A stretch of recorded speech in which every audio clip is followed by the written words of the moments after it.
kailangan mo lang talaga maging, like, alam mo kung anong ginagawa mo para sulit. New generation of wealth builders.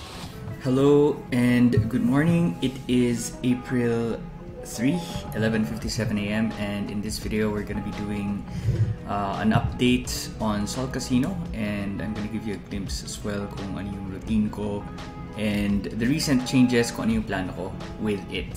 So let's begin. Sol Casino, ito yung kanyang token, SCS.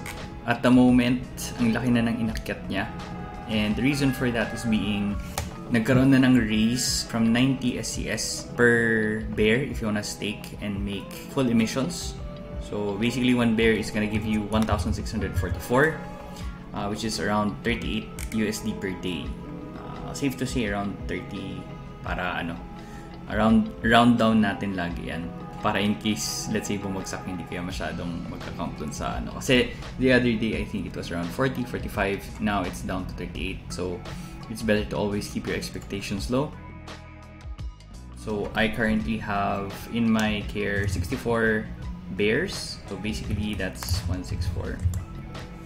That's how much yung amount na nakukuha natin na SCS per day, which translates to 105. 216. Okay, around 2,479 USD daily. Now the problem is that nagkaroon sila ng bagong announcement. So this is TG3, ito yung CEO ng Sol Casino. Sabi niya dito, okay, I'm just gonna read it for you guys. As we look forward to Season 2, I'm excited to announce some important updates regarding our Sol Casino NFT staking program. Effective immediately, we have implemented a hard cap on the number of NFTs an individual account can stake. This cap has been set to 20 NFTs per account. Holders will not be able to stake more than 20 NFTs in a single Sol Casino account. This measure is designed to ensure a balanced and fair experience for all users, taking into account the feedback we've received regarding our withdrawal limit. By setting this cap, we aim to provide a more equitable staking environment while adhering to our operational constraints. We appreciate the understanding and support you've shown as we continue to refine and enhance our rewards program. Your feedback is crucial to us, and we are committed to making Sol Casino the best it can be for you, our valued community. Thank you all for your continued support. Have an amazing day. So, with the current changes, hindi ako masyadong masaya with this kind of change because I put all the bears in one account, and the reason for that is basically nilaro ko yung account to level 20 so that I can get a huge discount, and then by having a huge discount, I can actually like de-risk and sell some of the SCS. So most likely napansin na to ng game developers or project leads, and so they're trying their best as well para mabawas-bawasan yung mga katulad ko na nagsisell lang ng SCS pag nakuha na nila yung token. And they are also wanting to get us into gambling so that syempre umikot yung pera doon and they would make money.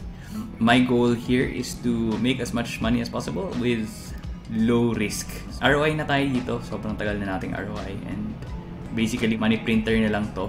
I don't know kung ano yung mga reasons kung bakit nila ginawa to, and the reason why effective immediately lagi yan sila is because gusto nila surprise yung community kasi sa sinasabi nila yung plans nila and then afterwards hindi nangyayari or walang pump or what. So they're always getting people speculating, which is good kasi people would think twice, thrice if they want to be selling their SCS tokens. With the current changes, syempre around 60 yung meron sa account ko. I have to distribute it into at least 4 wallets, and so I'm still thinking if I should sell some, still considering hindi naman siya final, but we'll see how it goes. At the moment, I'm looking to get some trusted people to handle some accounts, so probably 2 people that will handle one different person, another different person that will handle these accounts for me, and I would also have access to those accounts para in case hindi niya ma-harvest or what, then I can take care of that. So anyways, let's go right into it. Sa platform na to, here, we first want to go to the NFT. So ito yung NFT.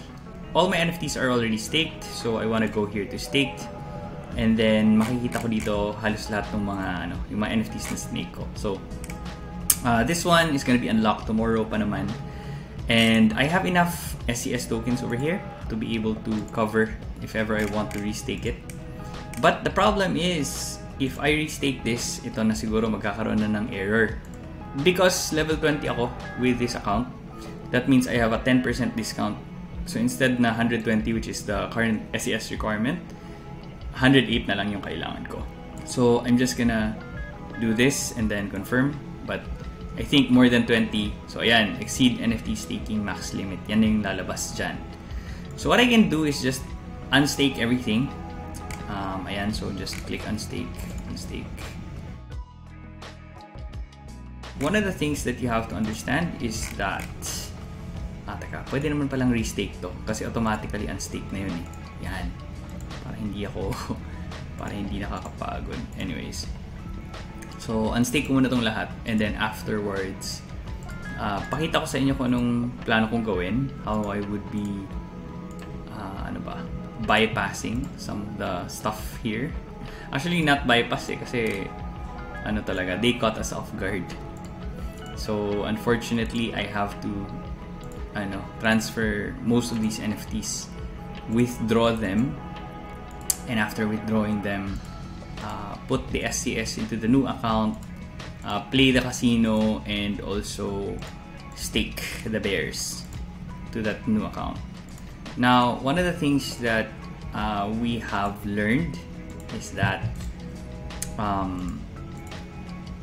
unfortunately,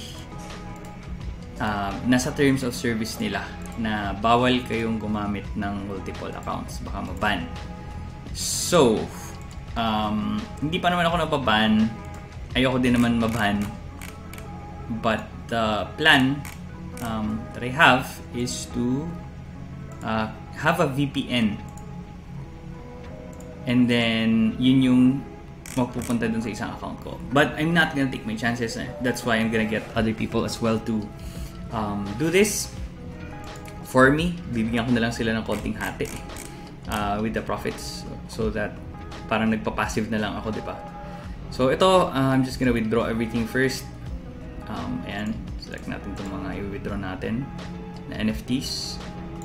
Ayan, buti na lang pwedeng max, pwedeng maraming i-withdraw. Okay, so around 10 NFTs yung pwede nating withdraw. Let's withdraw 10 NFTs. Alright, 10 NFTs pa yan. We'll see. Okay, so ito yung medyo nakakainis lang dito. So anyway, I'm just gonna confirm. Ayan. So, I will have to wait until, ayan, meron pa dito. Marami pa. So, withdraw ulit ako. Okay, withdraw ulit tayo. So, check natin. 10 yun kanina, no? Ayan. So, around, another 10. Tama ba? Hindi, 8 lang pala yung na-withdraw ko kanina. Yes. So, this is another 8. Okay, so 16 bears to be staked. Ang hassle nito, pero sige lang. Okay. Ang hassle pa naman itong captcha. Okay. So I think I've already unstaked most of the NFTs. So basically, we're just gonna be waiting in 3 million. Okay, wallets tayo. So ngayon, meron tayong mga around 3 million na SCS na kailangan natin i-withdraw. Now, here's the problem. Kasi every day or every 24 hours lang pwede mag-withdraw dito. May limit siya, which is 9,900 USD. So at the moment, ayan na-reach ko na yung limit ko for the month. For the day. So later, siguro mga midnight, saka ako withdraw ulit at magre-refresh itong 9,000. So this is gonna take me around 3 days fully, I think, para ma-withdraw lahat ng kailangan kong i-withdraw. I think the reason why they did this is because if you go to other platforms like Rollbit, other crypto casino games, may mga limits din naman yun sila, pero ito, I think the reason why they set it to this limit is so that in case magkaroon sila ng security breach or may isang player na malaki tapos gusto niya magbenta, 10,000 or 9,000 lang yung pwede niyang i-sell, thereby protecting the price. So in a way, it's good for SCS long term. It just sucks for people na malalaki yung accounts. For us na more than 20k or 10k yung assets here in this platform, no choice but to adapt and create multiple accounts. Buti na lang yung NFT, pwede mong i-withdraw halos lahat yun. Pero itong SCS, ito yung tricky part. Kasi it will take some time. Anyways, what I'm gonna be doing next, hopefully andito na yan sa ating wallet. I'm just gonna connect my wallet. And then, hopefully, kung nandyan na yung Sol Casino natin, pwede ko siyang ilipat sa ibang account. Ayan, so andito na. Meron ng 1, 2, 3, 4, 5. So there's already 5 bears that I can actually transfer already. So I'm gonna be just transferring this to another account of mine. And with the Sol Casino na kailangan or required. Okay, I'll just put it here. Okay. Sige. So, transfer natin yan. Batch transfer. Bakit ayaw? Okay, sige. Okay. Akala ko may problema na. Sige, 5. And then, transfer natin to. Confirming. So, how much do I need? 120 times 5.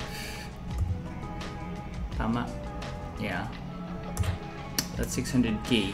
So, I only have 380 here. This is insane. Okay, sige. Pwede naman na half. Pwede naman na half. Sige, half muna, no? Half staking. Sige, half staking tayo. So, basically, ito yung plano natin. 300,000 muna. Gawin lang natin 350k.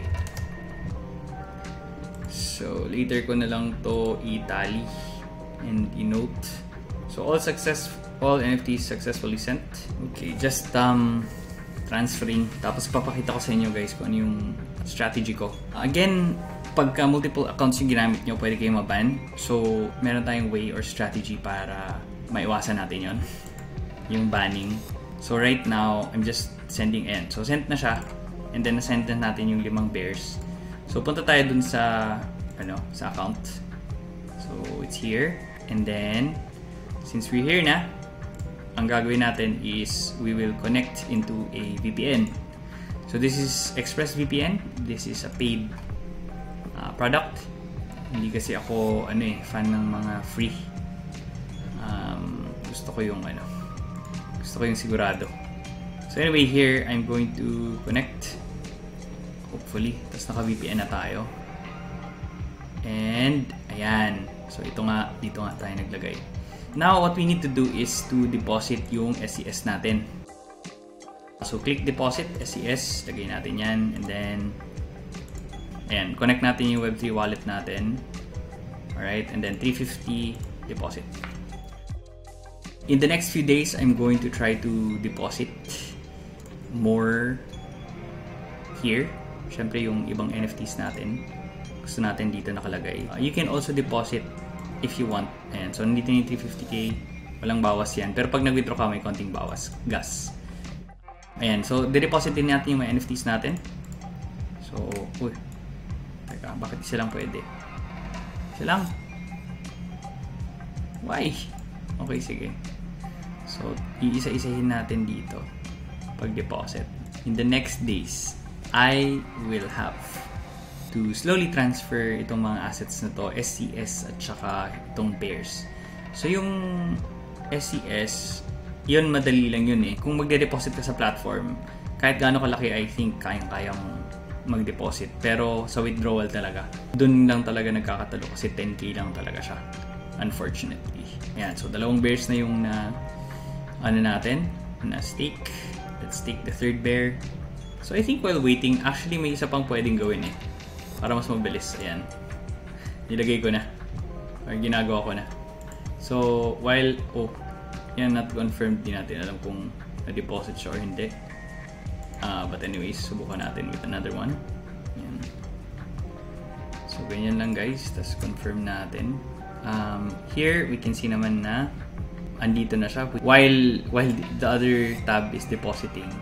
Itong tab na to, we want to go to the casino and then Teka, punta ka sa originals. So, I'm gonna teach you guys how to easily farm. Basically easy farm itong credits. Kasi, kailangan nyo ng credits, guys, if you want to deposit your NFTs. As you wanna stake the bears para meron kayong full emission. Unfortunately, kailangan nyo siyang i-farm. And the way to do that, for you to get 1 credit para ma-stake mo yung bear mo, kailangan magsugal ng $20 worth. And so what we are gonna do is just select auto, tapos itong dice game nila, isi-set ko yun sa 97. So basically, 97%. Most of the time, we're gonna be winning. So I'm gonna put here 10 bets, tapos, yan. Basically, I'm gonna be getting around 10 na slots. And you can see here, 97% yung win chance natin. So again, pwede ka namang matalo dito. Pero, hindi ko ma-recommend na magsugal kayo dito and then iligay sa gitna or what. I've tried everything. The best talaga pa rin to farm just like this. Just make sure na meron kayong budget kasi may mga times sunog talaga kayo. Okay, so anyway, simulan na natin. Baka check natin dito sa NFT. Wait lang.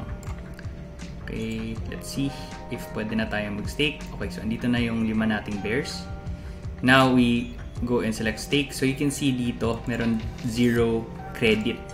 That means you're going to need to have that 120k SES, the NFT plus itong credit. Now the credit, we're gonna get that after this one. So again, we spent around what?